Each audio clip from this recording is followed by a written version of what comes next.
Alright. Habari yako, karibu tena. Mimi naitwa Victor Mwagachi, part of the Neda Labs team, NedaPay. And today I want to do something a bit different. Leo, we're going to talk about different things around technology, around investing. I've prepared some tabs here so we can follow along, and then together we can kind of like see where everything is at. In this series, nataka nitoe tu madini na share ideas on how we can grow our capital, grow our wealth, and invest better. A lot of the traditional things, by the time 2030, 2040 happens, which is not that far away, will not be normal anymore. So when this happens, I feel like a lot of people, especially from Africa, wanatakiwa na uwezo wa kujitambua kiuchumi na uwezo kujikuza, so wasipaki kubaki kwenye shida zile zile. Na tunafanyaje hivyo? Tunafanya hivyo kwa kuwekeza ili tuweze kujua mbele yetu inakuaje. Unaweza kujiwekeza kwako mwenyewe, unaweza kuwekeza kwenye vitu vingine, kifedha na kadhalika na kadhalika.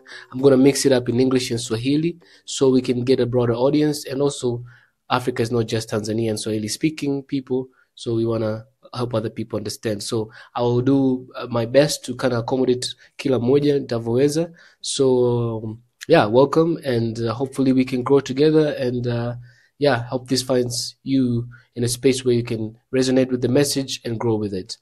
So what is investment, and how do you invest in stocks and markets and stuff like this? I specifically put stocks because most of us, tukifikiria uwekezaji tunafikiria hisa na dhana tofauti za kibiashara ili tuweze kuongeza kipato chetu. So to invest in stocks in Tanzania, you need to open a Central Depository System CDC account ambao unaipata kwenye Dar es Salaam Stock Exchange, ndo DSE, and then from there you will need a broker. A broker, I was reading here, CRDB, Ozan Security. What a broker really is, ni mtu ambaye anakaa katikati yako wewe na soko, ni kama dalali au agent ambaye yeye anakuwezesha wewe kuingia kwenye soko la hisa au hatifungani na vitu tofauti uweze kuvinunua. So it's very simple. Unaweza kufungua account, and these days kuna hisa kiganjani, kuna njia nyingi unaweza kufanya. If you need help with that, ask me, I'll show you how to do it. But essentially today is just going to be high level, tuanzie juu tuweze kupata. So again, utafungua account, Central Depository Systems is where you would actually put physical money and ushiriki katika soko la kuwekeza. Unawekeza nini? Pesa yako. Na sa broker ndo anapokea dhamana yako, anakuingiza sokoni, anakuwezesha wewe kuingia sokoni sasa uweze kununua hizo kitu unachotaka kuwekeza kwenye. Sawa? Wanafanya auctions pia, kama mnada huru. Unaweza kuchagua unachotaka ukanunua kwa bei ya chini ili uweze, ikipanda thamani uweze kupata faida hiyo. So chagua strategy yako, unawekeza kwa nini na njia gani unayotumia kuwekeza, and then make your investment grow for you, and then elewa sheria zinazomiliki na zinazoongoza masoko ya uwekezaji. Hizi sheria zitakuwezesha wewe kulinda thamani yako na kulinda thamani ya pesa yako na kuona mafanikio katika uwekezaji wako. Sasa vitu gani vya muhimu kujua kabla hujawekeza na nini? Uli mtazamo wangu, I'm sure na wewe ukipata muda fanya research yako, but kwa wale wanataka information haraka, this is some place I would like to share that with you. So two very important things I've chosen for this video kukuelewesha kuhusu kwa swala ya kuwekeza. Cha kwanza, inabidi uelewe kitu kinaitwa riba, interest rate. So kwa Kiswahili inaitwa riba, kwa Kiingereza ni interest rate. Interest rate, let me read the formal definition according to Google. This is something you can read yourself. It's a proportion of a loan that is charged as an interest for the borrower, typically expressed as an annual percentage of the outstanding. Na hii riba sana wengi tunajua kwenye masuala ya madeni, ndio maana hata definition moja kwenye mareni kuhusu madeni mareni excuse my mchapio. So interest rates are percentages that represent either the cost of borrowing money or the returns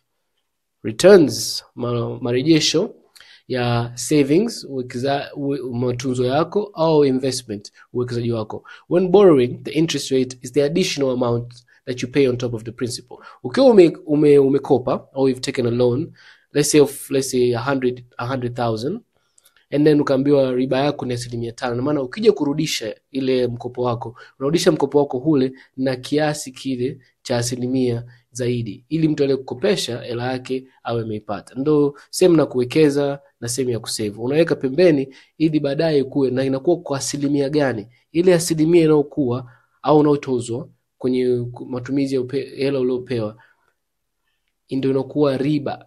tunaitwa riba. So ni muhimu sana kujua kwa nini riba ni muhimu. Riba ndio kiwango cha faida utachopata katika uwekezaji uliopokea au uwekezaji uliochukua. Sababu kitu kama deni pia unaweza kulichukua kama ni aina ya uwekezaji. Umepewa wewe, sasa wewe ndio umepewa wazungu wanasema liability. Sababu unabidi urudishe, na unarudisha na riba ya juu kidogo. Kama nilikopa 100,000 na kuja 1,120,000, hiyo nilikopa, hiyo ni 20% ya mkopo niliochukua.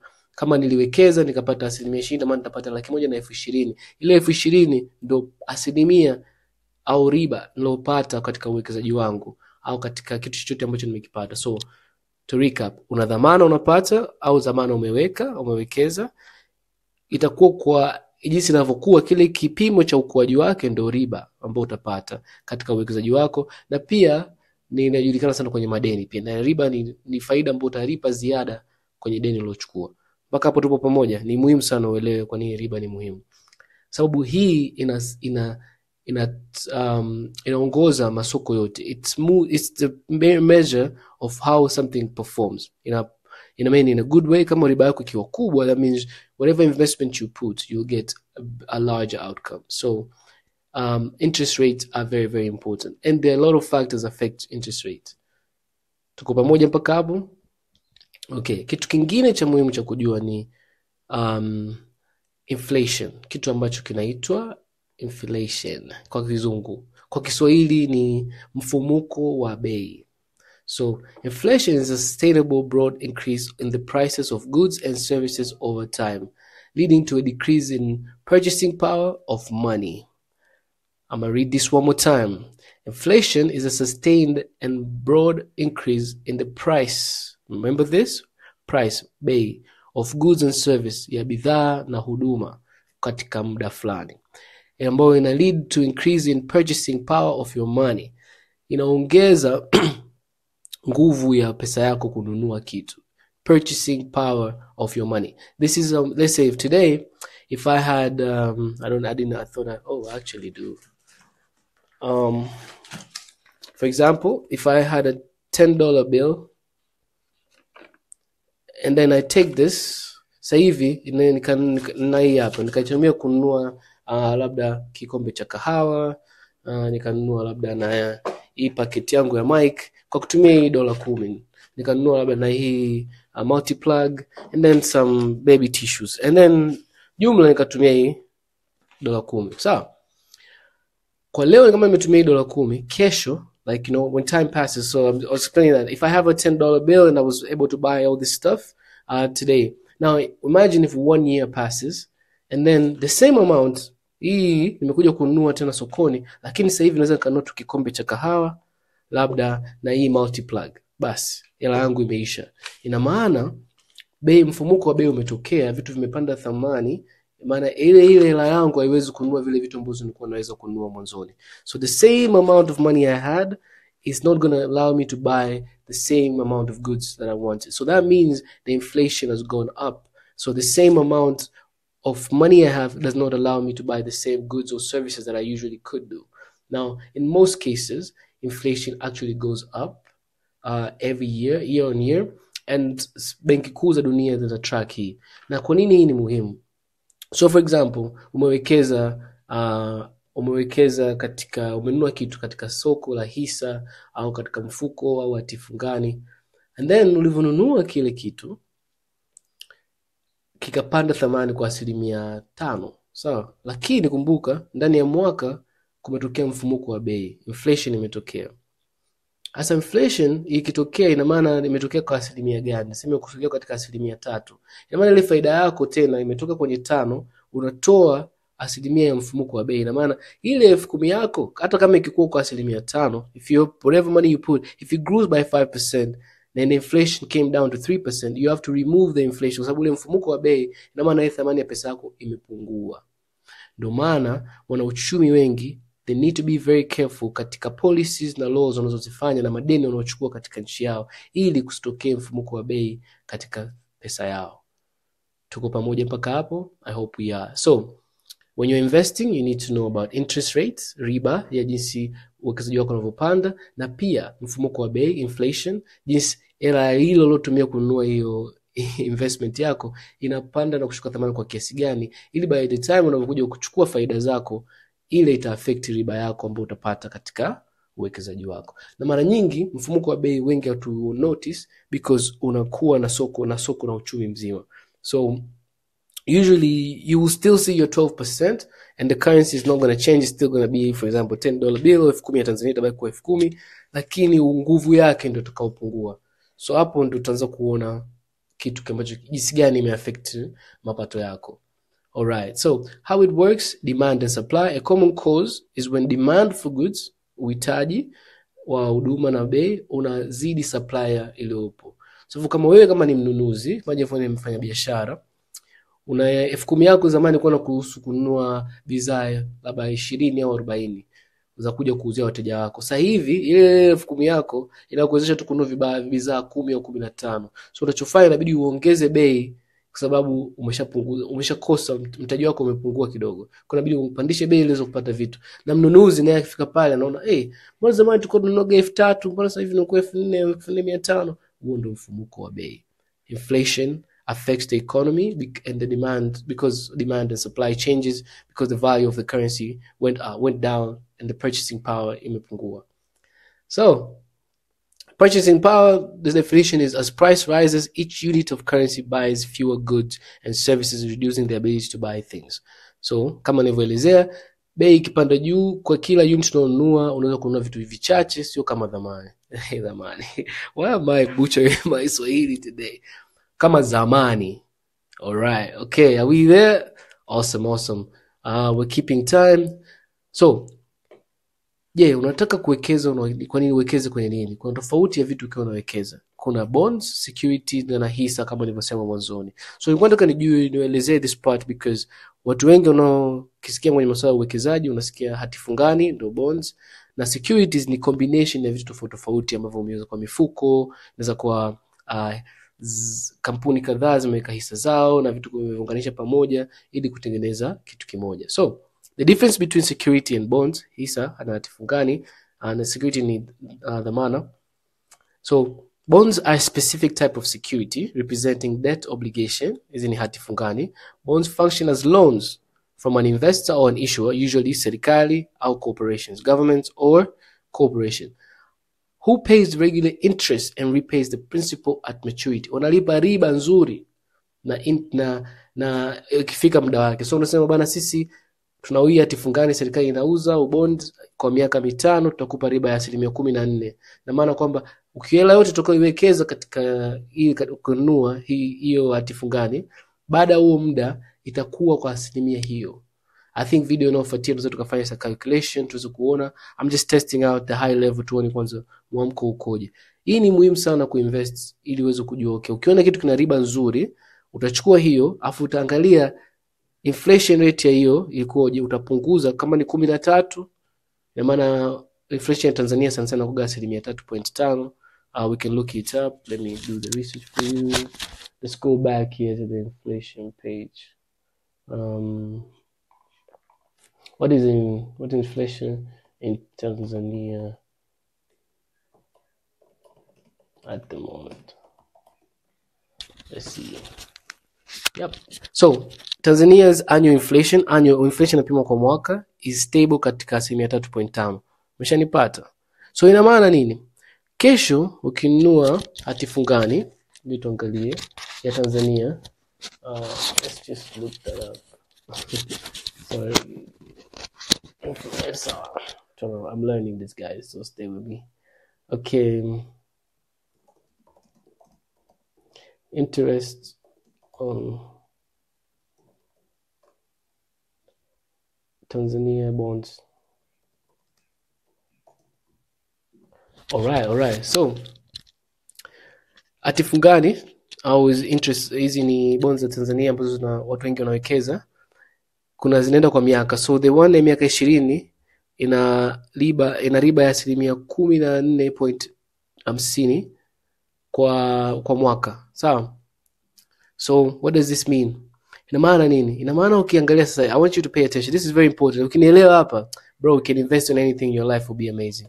So unaona hii riba hii inflation rate, kama ina maana kama hela ya mfumuko wa bei wa Tanzania unapanda kwa 3.5 ambayo niseme 3 mpaka 5, ina range hapo, ina maana katika riba yote unayopata katika uwekezaji wako inabidi utoe hii ya 3.5. Ndio maana hata benki yako ikwambia ukiweka hela yako kwenye benki yetu tutakupa ukisave, sio ukiinvest, ukisave kwenye benki yetu tutakupa 3% au 5 ya uwekezaji wako. Usikubali, wanakudanganya. Kwa sababu kama mfumuko wa bei unapungua kwa 3.5, saving account yako inabidi izidi hii. Vinginevyo utakuwa unapoteza 1% au 3 kulingana na benki yako inakupa riba aina gani ukisave kwenye benki yao. Kuwa makini, uulize maswali kama unaweka hela kwenye hizi institutions. Alright? So, let's say for example umenunua hati fungani ya miaka 20 Tanzania, umepewa riba, au miaka 25 umepewa riba ya 14.8 kwa mwaka. Ina maana kila mwaka wewe utakuwa unatoa, na maana kweli riba halisi utakaopata katika hii, tuseme Tanzania ime maintain 3.3%, utapata 11.2. So hii ni jambo la muhimu sana kuwa nalo makini mara zote. So once you understand this, everything becomes easy. So ukishaelewa riba, ukaelewa na mfumuko wa bei, kinachofuatia sasa ni kujua unaenda kuwekeza wapi na nini. Kwa Tanzania ningekushauri utumie Dar es Salaam Stock Exchange. Ni soko la hisa la Tanzania na lina host makampuni kadhaa na mifuko kadhaa ya umma ambayo inawasaidia watu kuwekeza na kupata faida. Ina perform vizuri sana. Inafunguliwa kuanzia Jumatatu mpaka Ijumaa, na kila wiki unaona hisa zilizopo listed katika soko hili zinapanda thamani kwa aina gani, na wanatoa data zao kila siku. Jana ilikuwa tarehe 26, wametoa hali halisi ya soko, unaweza kupata information hizo ukasoma. So imerecord turnover ya trilioni 4.19 from trilioni 3 share traded. Hisa zilizokuwa zimetradiwa, zimeuzwa na kununuliwa zilikuwa 1728, na hela iliyotumika ni bilioni 7.9 from bonds traded in 17 deals, kwenye deal 17. So hii inatupa ishara kwamba ni watu wachache sana, deal chache wamefanya hizi manunuzi na matumizi ya hizi hisa.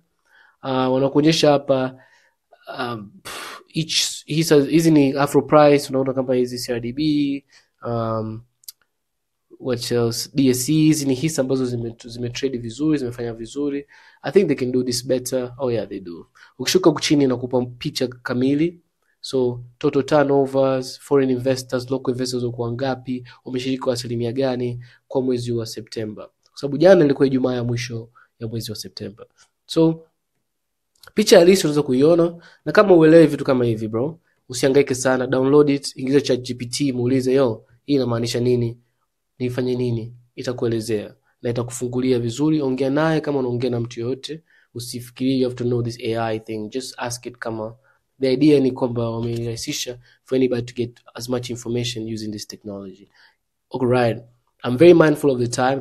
Tunakaribia dakika 20, nataka niishie around dakika 22-23 ili tuweze kuwa na nani. So yeah, this is the Tanzania stock market. It's performing very well. Unawezaje kufika kwenye Tanzania stock market? Just go on their website, you can open an account hapa, na pia wana hisa kiganjani, unaweza kufungua, wana hisa web access, unaweza kaingia ukaona performance ya hisa zako inafanyaje kazi na vitu kadha wa kadha.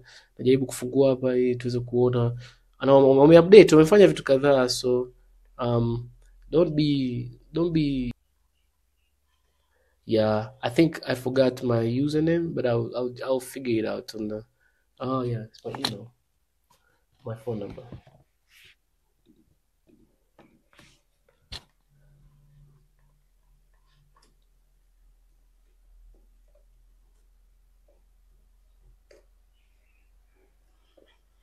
Yeah, I think I forgot how to log in, but I can log in on my phone. It's not a problem. I just wanted to make you guys see how it works. That is so strange. Do I really don't remember my... Let's try this again. Let's try with my email, which I don't think I use my email though. Yeah, sorry guys, I have to check my password and see. Ni muhimu sana kutunza password zako same safe. So even for me, Most of the time I have hard copy passwords or I've nimezifungia humu. But yeah, I'll probably cut that part. So there's education here. You can learn, you can see vitu vinafanyaje kazi, hii sana perform vipi, hizi ni gainers za mwezi huu, asset hizo perform vizuri, hizi ni hisa na mifuko ambazo kashikilia. So unaona hapa imekuwa kwa 1%, 2%. Hii ni kwa siku. Kwa hiyo maana kama umeweka hela unaweza ikapanda kwa asilimia hii, na pia inaweza ikashuka kwa asilimia kama 6, 3 kama hizi zingine. So kwenye kuwekeza kuna kupanda na kushuka. Hii sasa ndo riba, ndo interest. Imepanda for how much percent and imeshuka kwa how much percent. If you're green, you're good. Red, you're dead. But I think Tanzania stock market ina perform vizuri sana for now. So there's a hype around it and kuna mkuzo. So kuwa makini unavyokuwa unawekeza ili usipoteze pesa yako. Kuna UTT na mifuko mingine, so experiment na ujue unafanya nini. Strategy, unahitaji kuwa na strategy ya kuwekeza.